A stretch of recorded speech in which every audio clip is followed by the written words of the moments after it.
For centuries, the world was told a lie so carefully constructed, so deeply embedded in our textbooks and museums that millions never questioned it. A lie that Egypt was not African, a lie powerful enough to rewrite history, redraw maps, and bury entire civilizations beneath layers of denial and deception. But what happens when the buried truth rises? What happens when the evidence becomes too overwhelming to ignore? What happens when 7 forgotten clues emerge from the shadows, each one threatening to shatter everything we thought we knew? Tonight, we're not just watching history, we're watching a cover-up unravel. We're following 7 pieces of evidence that reveal the true identity of Kemet, the African civilization that rewrote human history. The civilization they didn't want you to know was black.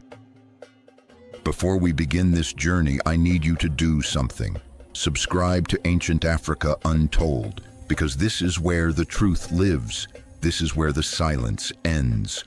Our first clue begins with a forbidden text, a papyrus that scholars tried to hide, a document so dangerous that for over a century it was kept in the shadows of academic vaults, discussed only in whispers, translated only in fragments. Are you ready to read what they didn't want you to see? Let me introduce you to something remarkable, something that will become our guide through this investigation. The Papyrus of Ra Imhotep. Fragments of this ancient manuscript have surfaced over the decades, scattered across museums, private collections, and archaeological sites. Each fragment speaks with a voice from the ancient world, a voice that was silenced until now. The people of Kemet called their land KMT. In their language, in their own words, this meant the Black Land. But it didn't just refer to the soil. Ancient texts are clear. They called themselves the people of the Black Land, the Black people. This wasn't metaphor. This wasn't poetry. This was identity. The silence machine didn't just ignore evidence. It actively manufactured a false reality, and it's still running today. But identity is only the beginning. To uncover the full truth, to understand where Kemet really came from, we must go south. Deep into the heart of Africa, Ta-Seti, the land of the bow, the first kingdom, and Ta-Seti was undeniably, unmistakably, proudly Black African. The pottery techniques, the architectural styles, the religious symbols. The Sahara wasn't always a wasteland. Between 10,000 and 5,000 BCE, it was a garden. Lakes stretched for hundreds of miles, rivers carved through the landscape, and people built cities. Civilizations rose and fell in what is now empty sand. The evidence is overwhelming. Rock art covering cliff faces from Algeria to Chad to Sudan. Not primitive stick figures, sophisticated artwork showing cattle herding, ritual ceremonies, astronomical observations, social hierarchies. These people were organized, advanced, creating culture. And then the climate shifted. The rains stopped, the lakes dried, the rivers vanished, and the people moved east toward the only permanent water source in the region, the Nile. Watch what happens when we trace the symbols, the religious iconography in Saharan rock art. The same symbols appear in early Egyptian temples. The artistic styles, they flow like a river into Kemet. This wasn't coincidence. This was ancestry. This was migration. This was continuity. But here's what should make you pause. Satellite imaging has revealed something extraordinary. Using ground-penetrating radar and multispectral analysis, scientists have found what lies beneath the sand: buried rivers, ancient waterways, and along those waterways, structures, foundations, grids suggesting urban planning, entire cities still buried beneath the Sahara. Chapters of human history we haven't even begun to read. What if the story of Kemet doesn't begin at the Nile? What if it begins in the Green Sahara, with African peoples developing agriculture, astronomy, art, and architecture? thousands of years before the first pyramid? What if Kemet was the continuation, not the beginning? And then we found the faces they never showed you in school, the faces that prove everything. Let me show you something that should be in every history textbook but isn't.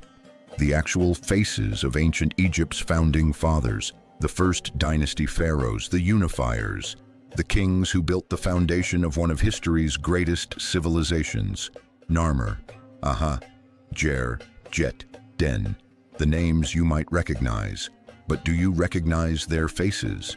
Look at the statues, not the ones in popular books, not the sanitized museum reproductions, the original statues, early dynastic period, carved by artists who saw these kings in life. The features are unmistakable. Broad noses, full lips, prognathic facial structure. These are African features, unambiguous African features. The Narmer palette, one of the most important artifacts in Egyptian history, shows the unification of Upper and Lower Egypt. And it shows Narmer's southern origin, the southern crown, the southern symbolism, the flow of power moving north from Nubia into the delta. Now, here's where it gets disturbing. DNA analysis from royal mummies, when it's actually allowed to be published, consistently shows sub-Saharan African genetic markers, haplogroups indigenous to East Africa. The genetic evidence supports what the artistic evidence already screamed. The pharaohs were black. But the silence machine had a solution. Victorian Egyptologists didn't just ignore this evidence, they actively erased it. Look at the early publications. The drawings of ancient Egyptian art, comparing them to the actual artifacts is shocking. Noses narrowed, lips thinned, skin literally lightened in the illustrations. This wasn't interpretation, this was falsification. Why? Because in the 19th century, admitting that black Africans built the pyramids, created hieroglyphics, and ruled one of history's most powerful empires would have destroyed the entire justification for the colonization and enslavement of African peoples.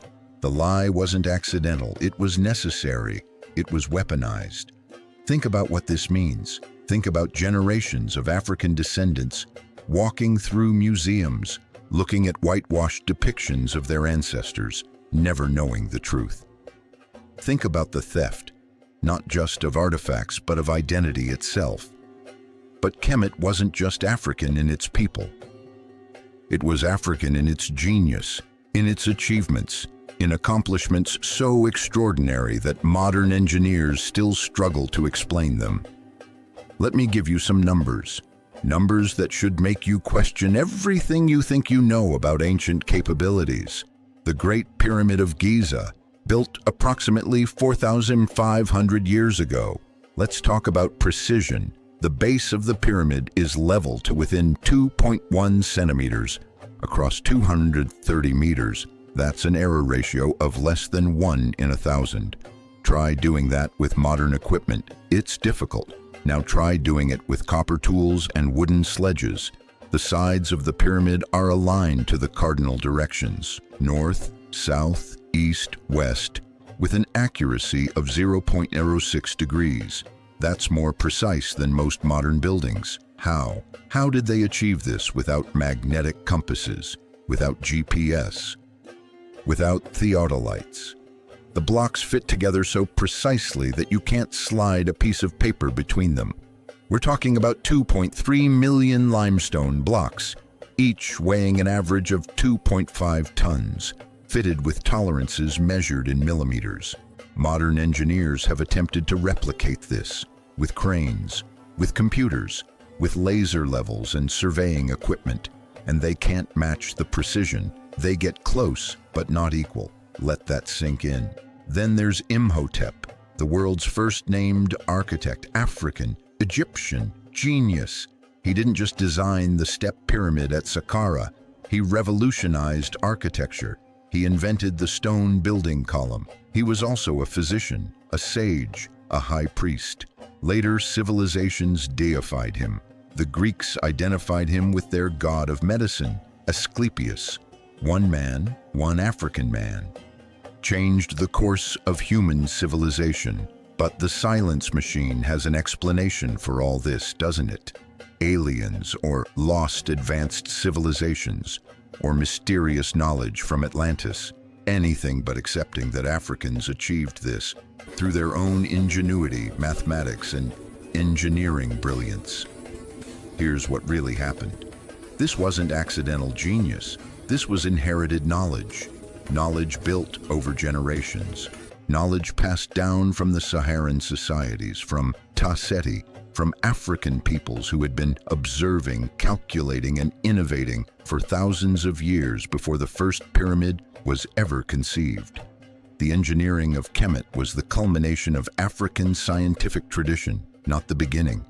The culmination. And speaking of observation, let me show you what they were watching. Let me show you how Africans mastered something that Europeans wouldn't understand for another 3,000 years. The cosmos itself. Look up. What do you see? Stars, planets, the moon, the sun.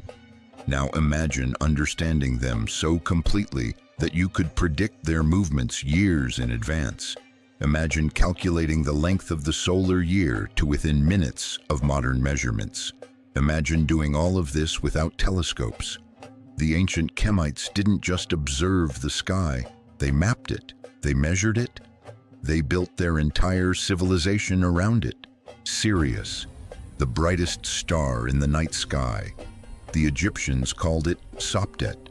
They knew its heliacal rising, the moment it first appears on the horizon before sunrise, predicted the Nile's annual flood. This wasn't superstition, this was astronomy.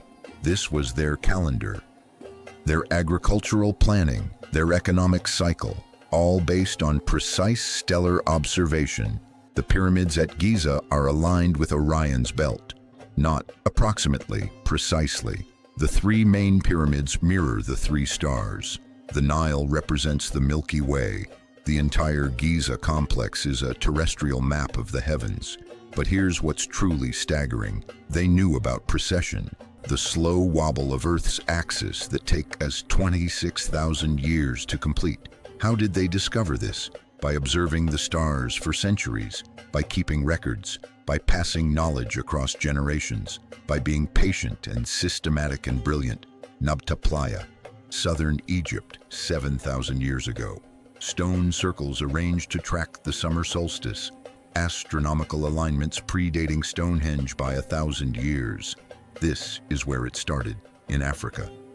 With African astronomers, the Kemites calculated the solar year at 365.25 days, the same length we use today. They did this thousands of years before Europe. They created a 365-day calendar with a leap year system. They understood celestial mechanics that wouldn't be rediscovered in the West until Copernicus. For the ancients of Kemet, science and spirit were one. The movements of the heavens reflected cosmic order, divine order.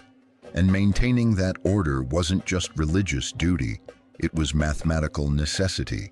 They called this order Maat, and it wasn't just about the stars, it was about everything.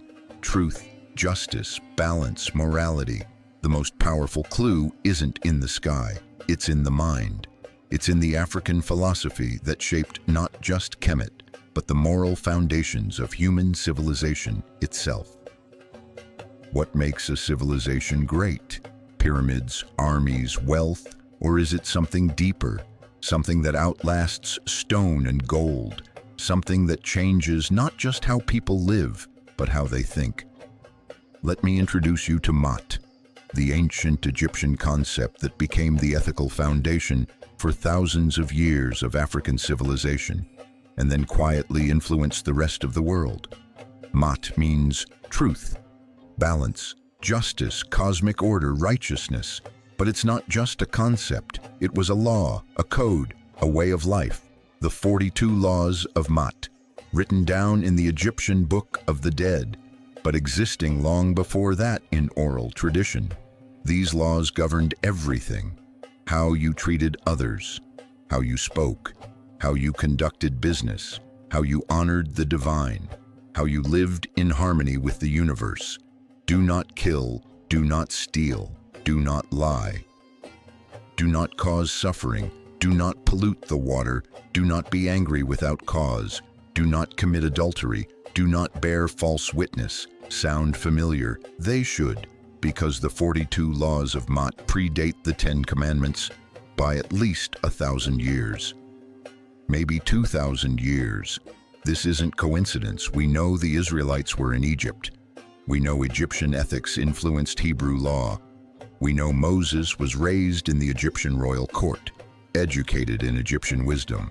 The connection isn't controversial in academic circles. It's just not widely taught. But Maat's influence goes beyond biblical law. Greek philosophers who studied in Egypt, Pythagoras, Plato, Solon, Thales, they all acknowledged Egyptian wisdom as their foundation. Plato's concept of justice, influenced by Maat. Aristotle's ethics, rooted in principles he learned from Egyptian texts. His teacher Plato brought back from Africa the concept of natural law, the idea that certain moral principles are universal and eternal. This is Maat, repackaged, rebranded, but African at its core, and Maat spread across the African continent. You find echoes of it in Ubuntu philosophy in southern Africa, in Kemet's sister civilizations in Kush and Aksum, in the oral traditions of West African empires. This was Africa's gift to human civilization, not just monuments, but morality. Kemet didn't just build structures, it built conscience. It built the framework for how we distinguish right from wrong. It created the philosophical foundation that we still use today to judge justice and injustice. And yet, the biggest revelation is still buried. The final piece of evidence that proves beyond any doubt what Kemet was, who built it, and why the silence machine tried so desperately to erase it. We've followed 7 clues, 7 pieces of evidence. Each one alone would be compelling. Together, they're irrefutable. But there's one more thing, one final revelation that brings everything together. DNA evidence, modern genetic studies, when they're actually allowed to be published, when the results aren't buried or explained away. The data is clear. The royal mummies show sub-Saharan African ancestry. The common people show even stronger connections to East African populations. The genetic markers trace back through Nubia, through the Sahara, deep into the African continent. But let's go beyond genetics. Let's listen to the people who actually knew. The Greeks, the Romans, the ancient historians who visited Egypt when the truth was still visible, when the living memory was still intact. Herodotus, the father of history, described the Egyptians as having black skin and woolly hair. Not metaphorically, literally, he saw them, he walked among them. Aristotle's student observing Egyptian art noted the distinctly African features. Count Constantine Volney, visiting Egypt in the 1780s, before Victorian revisionism took hold, wrote that the Sphinx had the character of the Negro race. He was stunned by the implications. Even the early Christian scholars acknowledged this. They called Egypt the land of Ham, using the biblical terminology for African peoples. The truth wasn't hidden to the ancients. The cover-up is modern. And then there are the museum documents, the internal memos, the curatorial decisions, the deliberate choices to display certain artifacts and hide others, to light certain faces and shadow others, to tell one story while suppressing another. These documents exist. Researchers have found them. The deliberate erasure is documented. But let me take you back to where we started, the papyrus of Ra Imhotep. Our guide through this investigation. We've found the final fragment, hidden in a private collection in Belgium, just recently translated. And it says this: "We are the children of the Black Land. Our skin reflects our soil. Our wisdom rises from African earth. We built in stone what others built in sand. We charted the heavens. We codified justice. We gave the world knowledge, and the world was our witness. Let no one in ages to come deny who we were. Let no one erase our face from memory. We are Kemet. We are Africa. We are eternal.